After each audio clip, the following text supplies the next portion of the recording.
This is the Pixel 6. Had this phone for about the last year since it came out.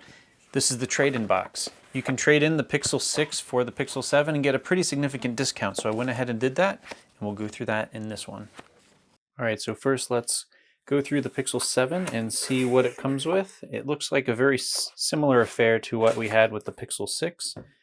And in comparison, this is the Pixel 6 box. They're pretty much the same thing. I went with the Snow White version this time instead of the black one. They're effectively the same size, same shape. So let's take a look at what we have here. And as you can see, I have not opened it yet. And we'll get this first part of the unboxing done here on camera.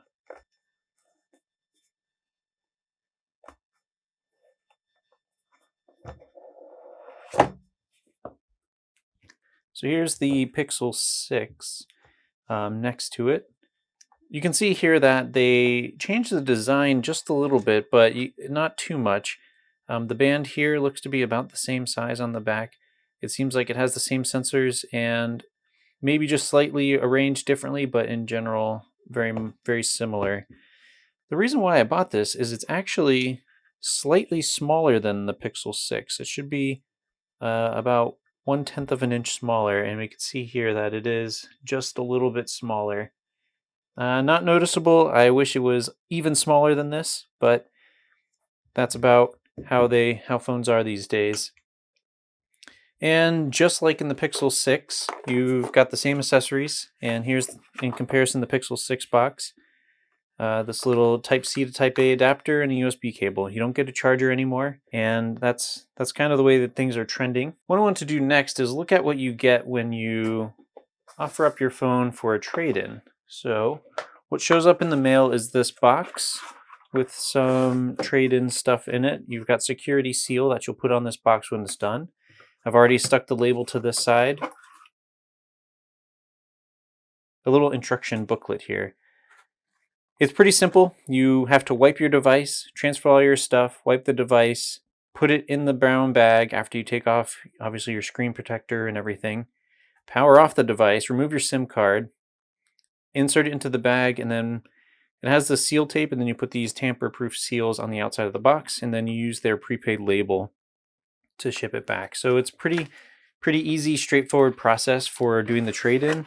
And I think right now the trade-in for the Pixel 6 netted $440 towards the Pixel 7, and then they also gave you a credit. So let's take a look. And I can actually tell just by holding the phone, it does feel a little smaller. That little bit of difference, it's small enough that I can notice it at least. So what we'll do here is I'll go through the process of transferring between the two phones.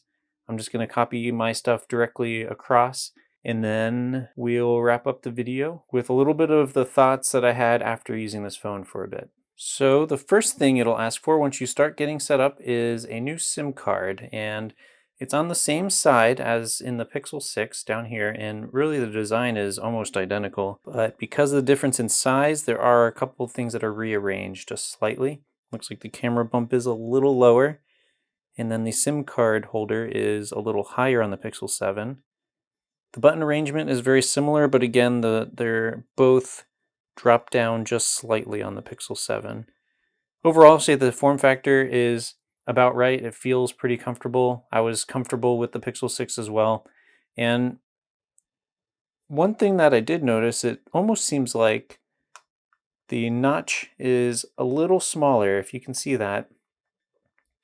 The notch is actually slightly smaller on the Pixel 7, the new one, so it's a little bit less of a protrusion. Maybe because of the backlash that they had, but I think a lot of people got used to it. It gives you a way to hold on to the phone with your finger here on the back, so you have something to kind of hold on to and keep it from sliding around. I remember having Motorola phones. I had a Moto X way back, and the back was smooth. It felt like trying to hold on to a smooth polished stone out of the river just slipping out of your hand like an egg or something. So to get the SIM put in place, it's pretty simple. You have this little key, and there's a slot here. You got to push a little harder than you think you do to get it to pop out, and then it'll pop right out. You can see that there's no SIM in here as it comes from Google. And we'll go ahead and put my SIM in place. All right, so once it's connected, I'll set up the rest of this and then we'll come back to the video. Okay, so I'll go ahead and set up the rest.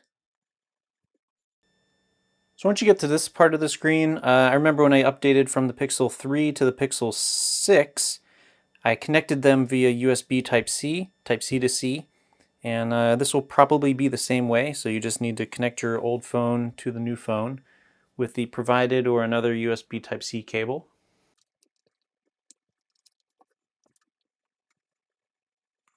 Once you've connected them, it'll probably bring you some login information on here. And simply all you do is press copy, and it'll start copying all of your data to set up your new phone. And the next screen is going to ask you what to copy. I'm just going to go ahead and leave everything. I think a lot of these videos and photos I could probably transfer another way and save myself some time, but USB Type-C is pretty fast, and I'm just going to let it copy everything. All right, going through the rest of this is standard stuff. You're going to set up your fingerprints, set up a PIN. I did hear that the fingerprint reader works a little better on this phone as compared to the Pixel 6, so we'll see about that.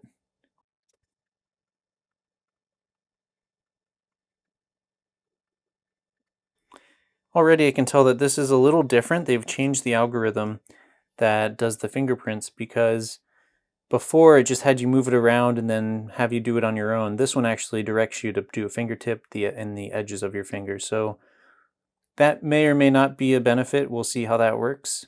I'm going to go ahead and use Face Unlock to try it. All right, so I've got Face Unlock set up now. You know, I would probably recommend not using Face Unlock usually. That's the kind of thing that could get you in trouble if you get pulled over and the police want to unlock your phone. They'll just put it in your face and make you look at it. Not saying that that would ever happen, but that's the kind of thing that people who don't want Face Unlock would worry about, right? So I personally wouldn't use it, but I'm going to test it for the sake of the technology, so you don't have to. And then I guess we'll just continue setting up Google Assistant so we can use all of their features. A lot of these we're using Google Assistant to do various things such as voice unlock. So you can let it set up your normal cards.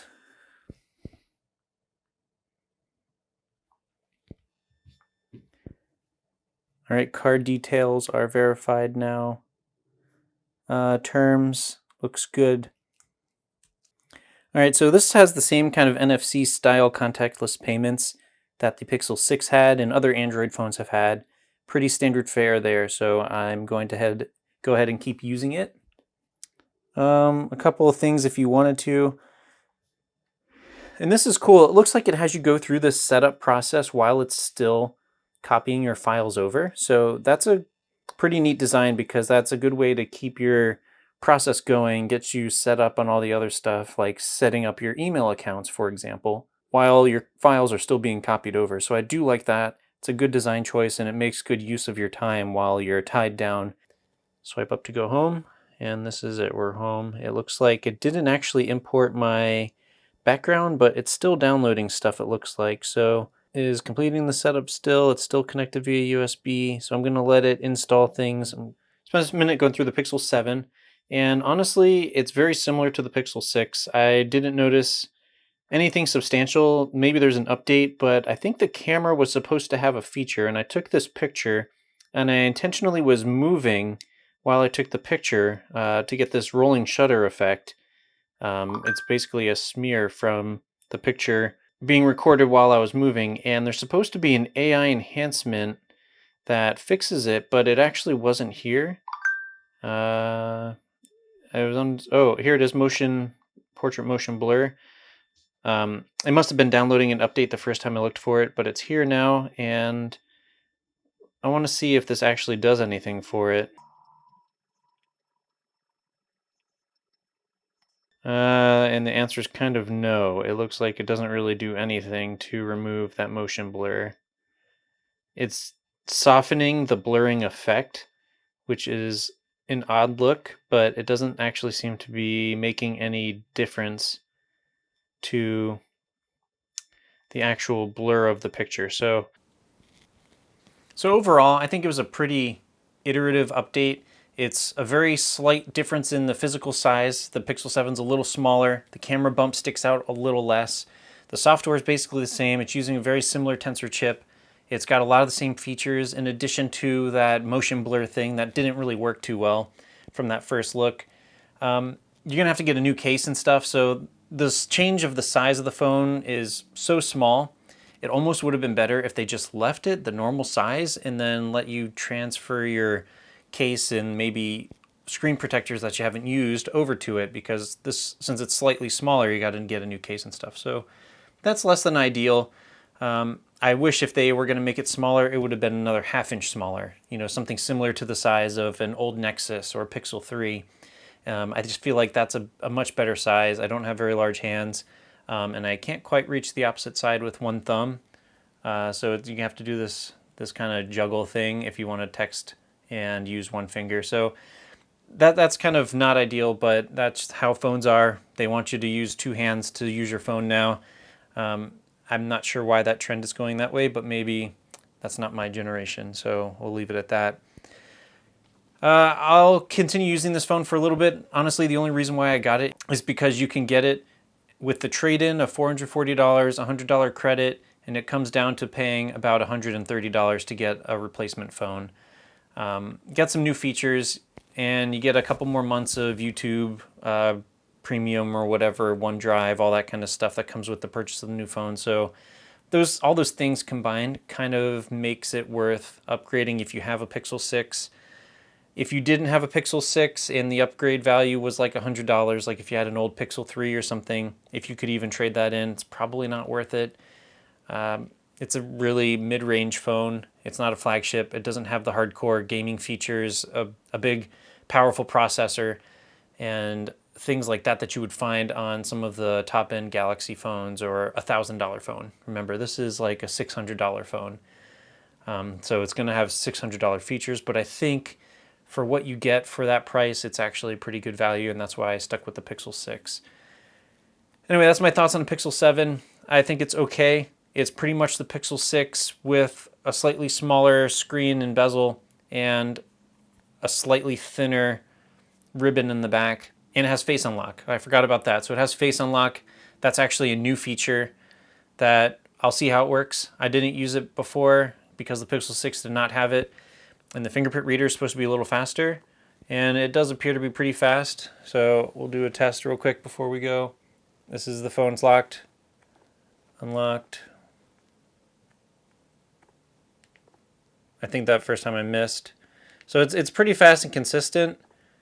I didn't try with a wet finger or anything yet, but I'm putting it in kind of different spots, and it seems to be getting it. So that's an improvement. The Pixel 6 was not great with the fingerprint reader, but this seems to be doing better than the Pixel 6. So there's an improvement there, and then the Face Unlock. We'll see how that works in the future. I may turn off Face Unlock, but I might not either. All right, that's all I got for this one. Thanks for watching. I'll see you next time.